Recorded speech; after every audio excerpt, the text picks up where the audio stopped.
Hello, नमस्कार. स्वागत आहे आपल्या सर्वांचे.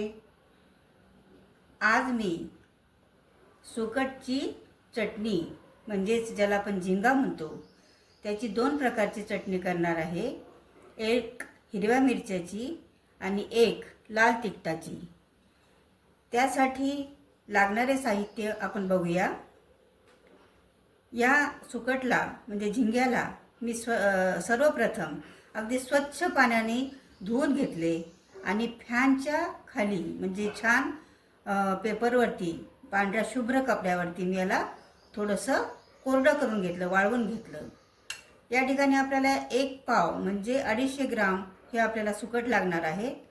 त्यानंतर याच्यासाठी आपण तेल वापरणार आहे 2 चमचे, थोडीशी हळद आणि लाल तिखटाचा वापर या ठिकाणी करणार आहे. हे लाल तिखटासाठी आपण वापरणार आहोत. याचबरोबर याला आपण हिरव्या मिरचीची सुद्धा एक चटणी करणार आहोत. त्याच्यासाठी लागणारे जे साहित्य आहे ते आहे कांदा मी चिरून ठेवलेला आहे, 2 कांदे घेतलेले आहेत, मीडियम साईजचे आहेत.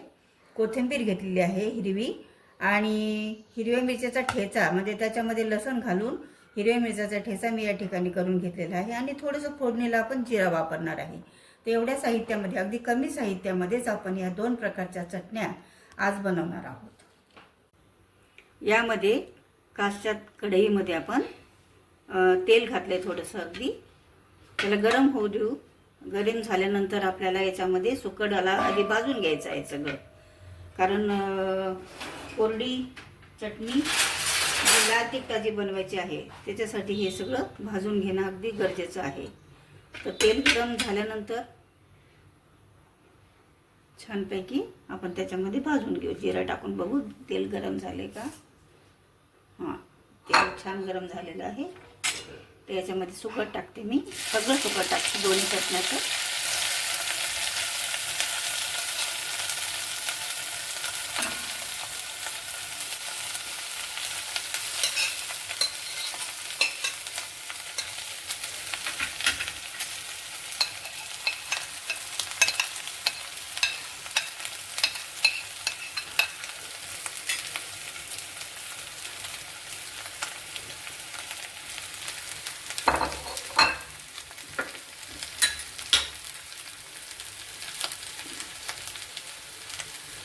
याच्यामध्ये जास्त मीठ घालण्याची गरज नाही, परंतु हे धुतल्यानंतर त्याच्यामध्ये मिठाची गरज पडणार आहे. तर आपण याच्यात मीठ घालूया.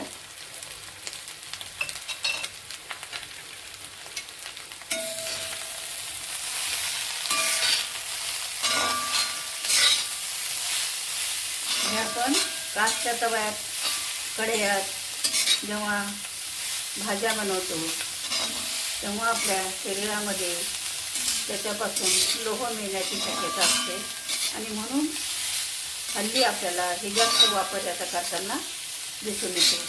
मी सुद्धा या तव्यामध्ये, या कढयामध्ये हे सगळं करत असते, म्हणजे ज्याच्यातून आपल्याला पौष्टिकता सुद्धा छान मिळते. या ठिकाणी मी तेल घातलेलं आहे कढईमध्ये. आपण हिरव्या मिरच्याची जी चटणी बनवणार आहोत ती आता या ठिकाणी मी थोडंसं जिरं घालते फोडणीला.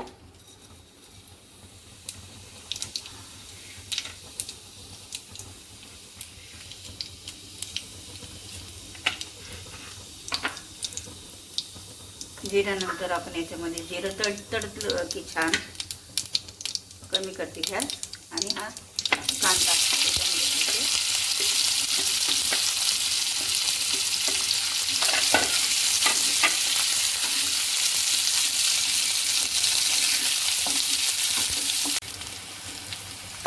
कांदा झालेला आहे आपला. आता लाल हिरवं तिखट जे आहे, हिरवी मिरची जे ठेचा करून ठेवलेला आहे मी तो घालते.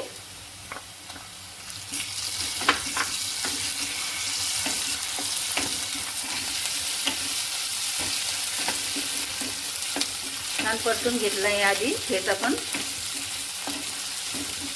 याच्यामध्ये 1 सेकंद परतून घेऊया आपण.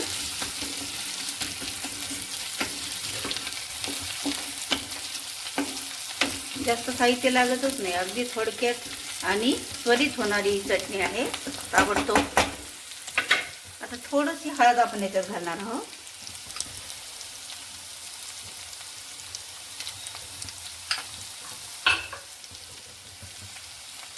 किंचितसं लाल तिखट चव येण्यासाठी.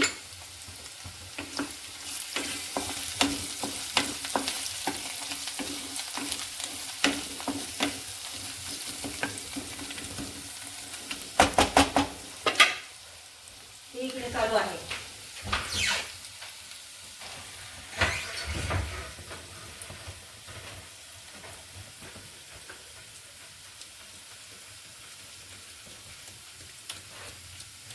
थोडंसं हिंग घालते.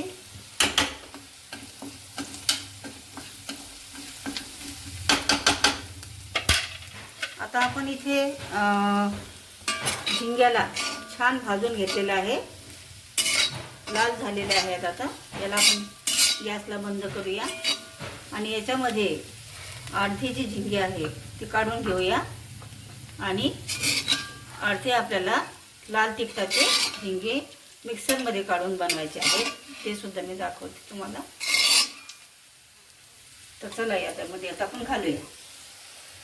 थोडीशी कोथिंबीर मी आधी घालते.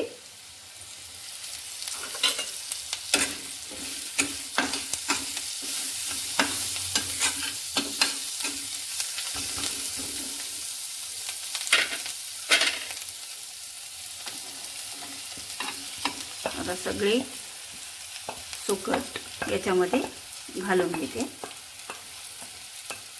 घातलेले आहे.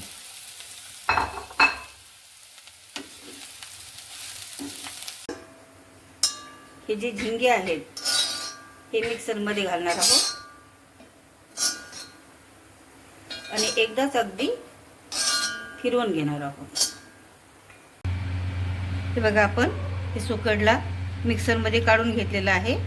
जास्त बारीक पण नाही, जास्त जाड पण नाही, थोडंसं फिरवलं मी अगदी. आता आपण तेल घालूया याच्यामध्ये, कढईमध्ये. थोडं तेल अजून लागेल मला, मी घेते. किंचित लागेल, जास्त लागणार नाही तेल. 1 चमचाभर तेल लागेल आपल्याला. बस.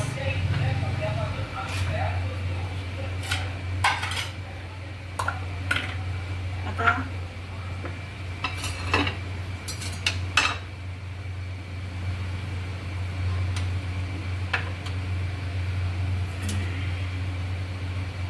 लाल तिखट घालते मी.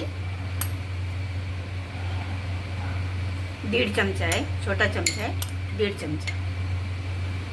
आणि थोडीशी हळद.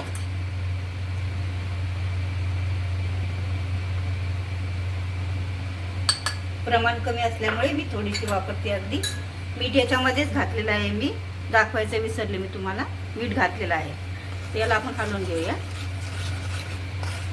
ही जी चटणी आहे ही आपल्याला 1 आठवडा 2 आठवडे बरणीमध्ये भरून फ्रीजमध्ये ठेवून लागली तेव्हा गरम करून खाता येते.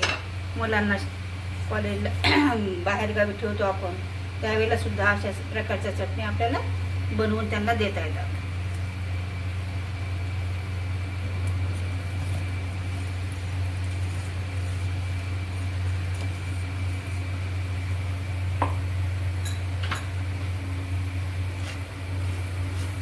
त्याच्यात काहीच आपल्याला कोथिंबीर वगैरे काहीच घालायची नाही आहे. तर ही अशीच सुकी चटणी जेवणाबरोबर आपण जशी शेंगदाण्याची, जवसाची, तिळाची जशी चटणी वापरतो तसंच याला पण वापरायचं आहे आपल्याला. जेवण जातं त्याने आपल्याला चांगलं थोडंसं खावं वाटतं. कधी कधी भाजीचं कंटाळा आला तर एवढी चटणी घेऊन सुद्धा आपण खाऊ शकतो. सुकटच्या 2 प्रकारच्या चटण्या आपल्या रेडी झालेल्या आहेत. हे बघा, हिरव्या मिरच्याची आणि लाल तिखटाची. ही आपण कोरडी ठेवलेली आहे, याच्यामध्ये कांदा वगैरे काही नाही. आता खायला रेडी आहे.